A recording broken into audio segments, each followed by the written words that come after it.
one thing people are talking about here in Montreal this weekend specifically is Major League Baseball is back in the city Friday and Saturday. Unfortunately, not the Expos. Well, you know, that's an ongoing story, but it really relates to something we've been talking about for a long time, that Montreal is more than just a hockey town.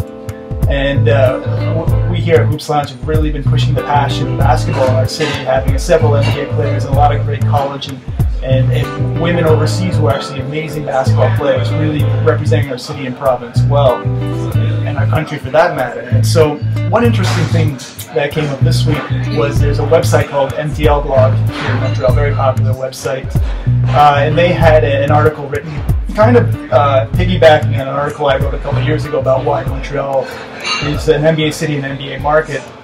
And they actually went on the streets of Montreal. They made a video around downtown asking people if they wanted basically the Expos back or MLB team back or to get an NBA franchise. And I think maybe I don't know how many people they talked to, but it was 12-7 for NBA.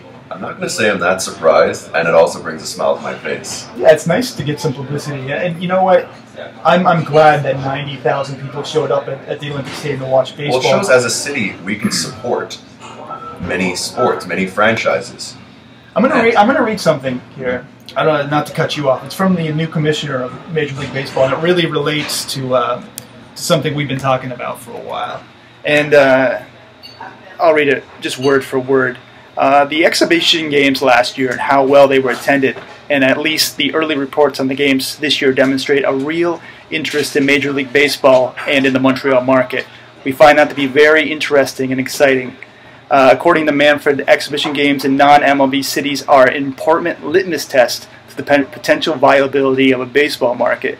And this is his quote again: "The games like those exhibition games in new markets are important as an initial test to the level of interest that the market has in the game. When you have this kind of success you've had in Montreal, you kind of pass the first initial test of whether it's a market that could support baseball."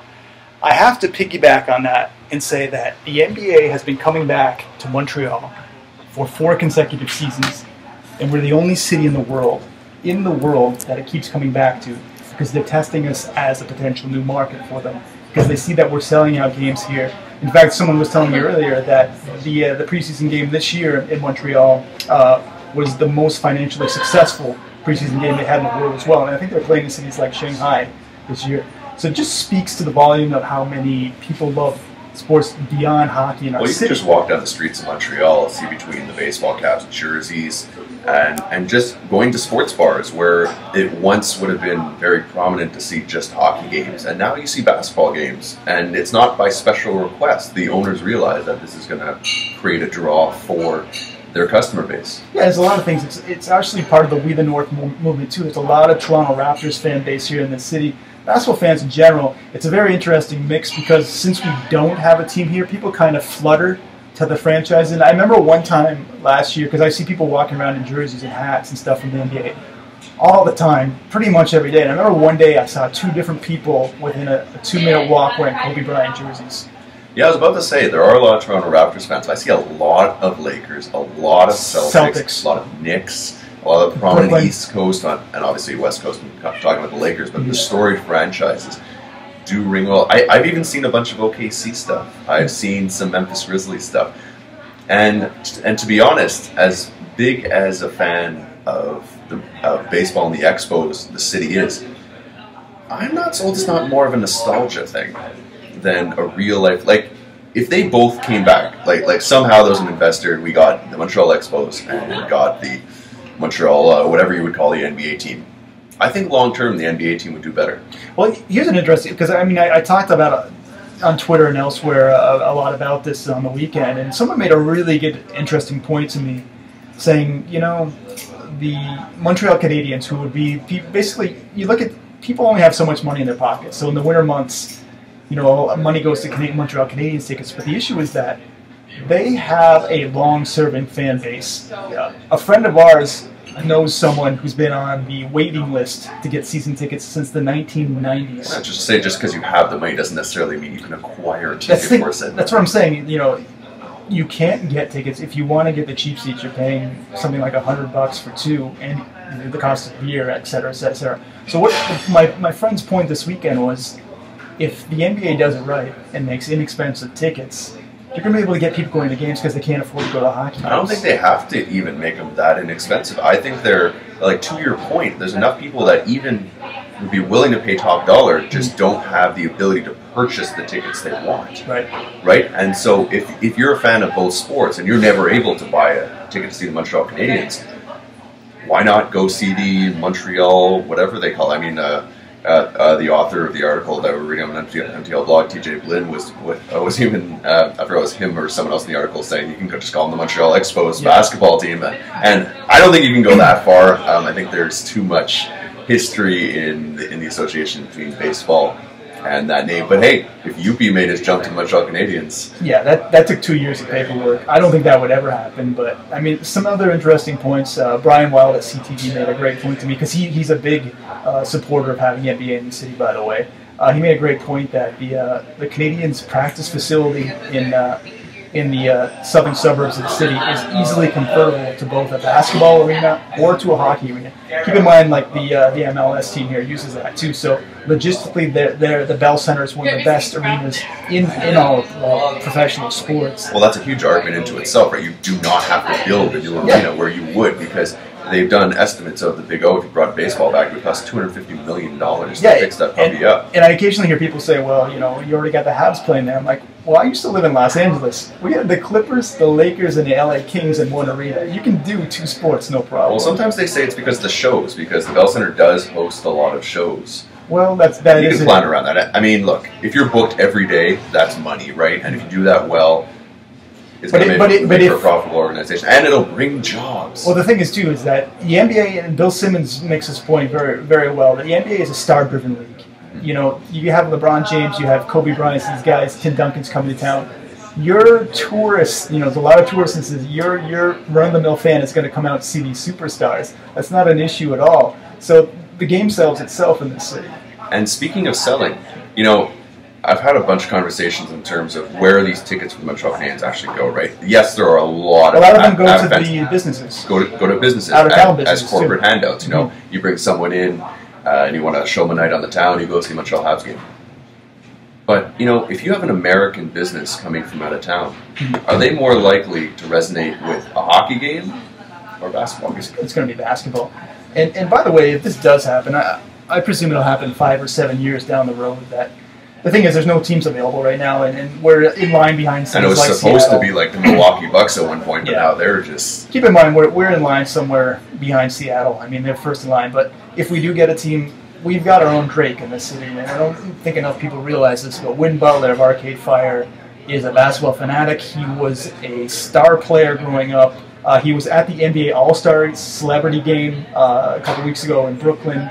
It's like 6'5". Well, I was about to say, unlike Drake, he's actually as tall as and he goes to games. When he's on tour, he goes to see NBA around the world, and he's a huge advocate of basketball. I think he would be our Drake, to be honest. I think that's an interesting tie. I think basketball in Montreal not only I think would be financially successful, but I think there could be an incredible cult following if they do it properly.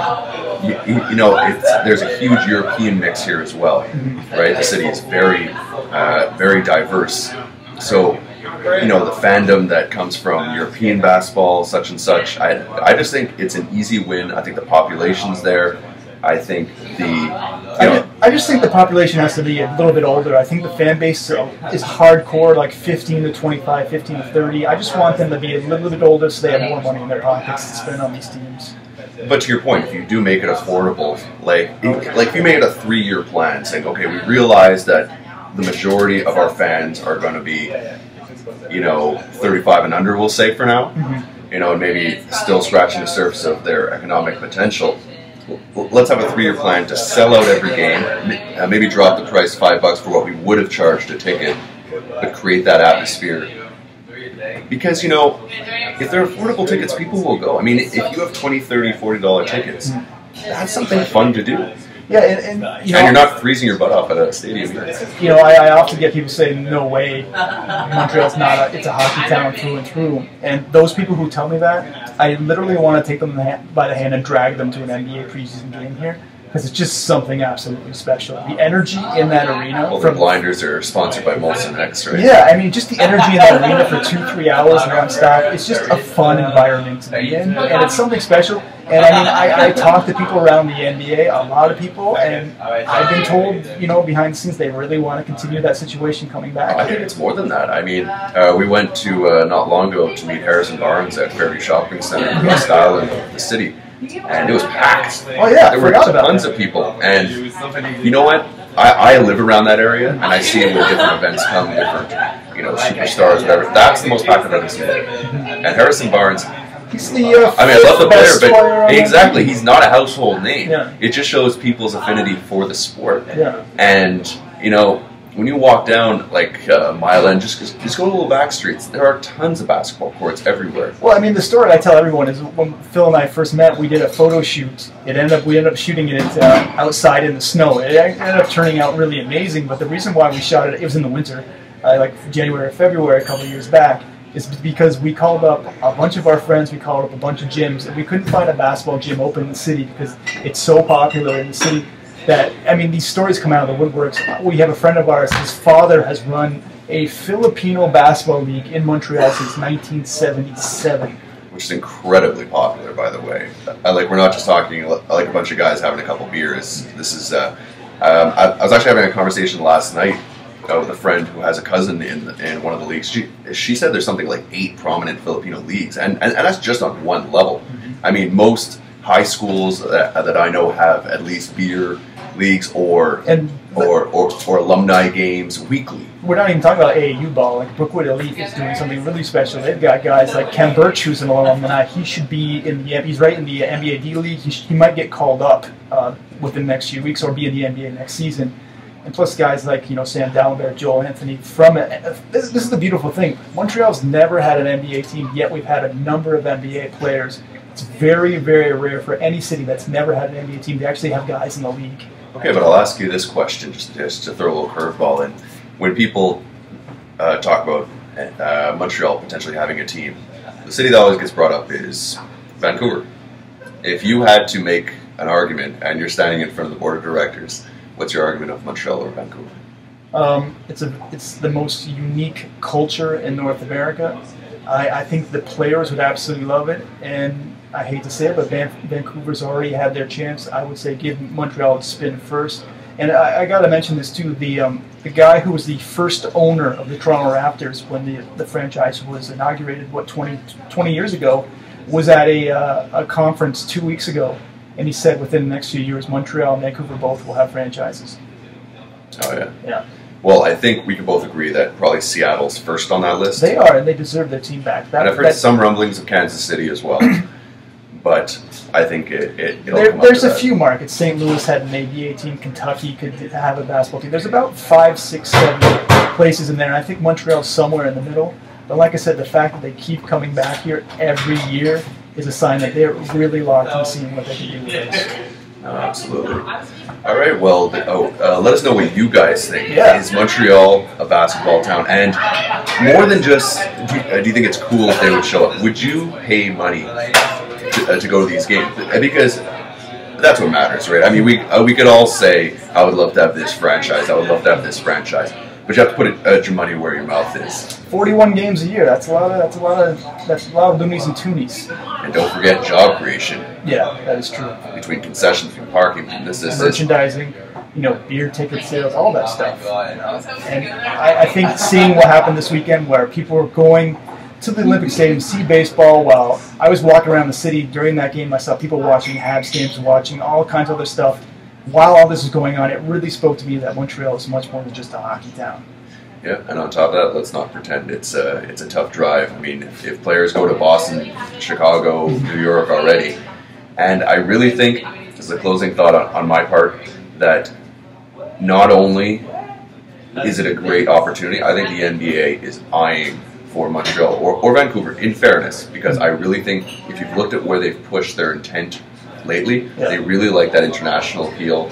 they've even had talks, they had games overseas and such. They really want this to be a world sport, and having such a unique, multicultural city like Montreal to be maybe the flagship of that idea. Yeah, and a quick side story.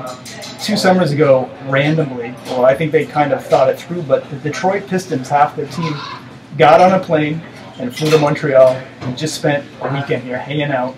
Andre Drummond was walking around old Montreal taking photos. They went to the bars, they went to nice restaurants. Andre Drummond was in Montreal. Yeah, just hanging out. It just speaks that this city's a fun place. It's a place where you can't get that culture. NBA guys love it when they visit Europe on those trips, by the way. I think it would be a really special kind of pocket of opportunity for them. And like you say, growing the global game. I want to see this happen. No, absolutely. So like I said, let us know what you guys think. Please join us every week on hoopslounge.com, where you can check all these articles, videos, and more. So we'll keep it all going. And www.youtube/thehoopslounge is where you can find the little snippets. So for myself, Phil Boileau, Sporting Phil, and my partner here in Montreal, Marc, real name Marc Griffin, we want to thank you for another episode from Green Room Radio, Mile End. And remember, every Sunday, 2 p.m. Eastern, if you want to grab a drink, coffee, or just come talk basketball, come show up and say hi. And we'll, as always, keep it lunch. Happy Easter.